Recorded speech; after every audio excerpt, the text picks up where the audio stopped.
یکی از پهلوانان بهتری در مردم جوشی ترکمنستان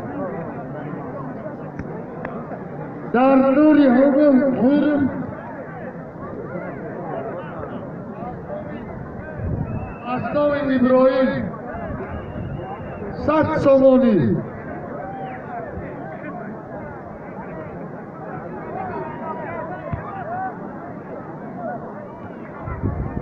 برامد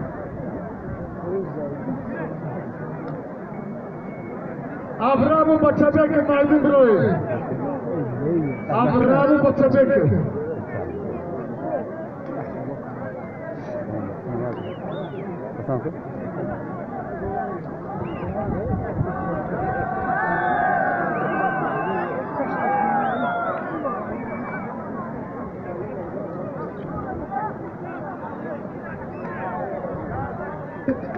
هورو از طرف قاسم ابراهیم 100 سومانی هورو مرحمت کشیده نزدید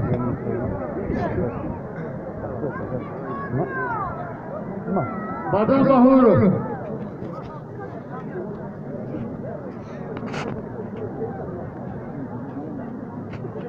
ابرامو بچه بکر مردم بروی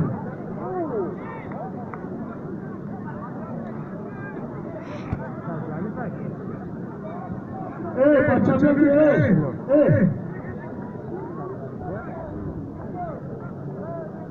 بچه بگی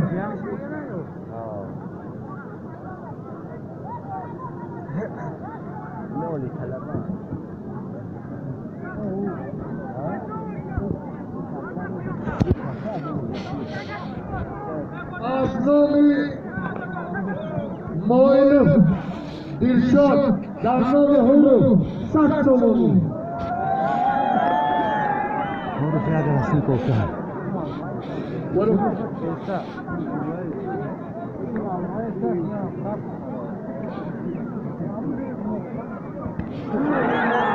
الو گوریده به پهلوان دیوان که پنو پنیده بچه بکر گوریده به پهلوان بچه بکر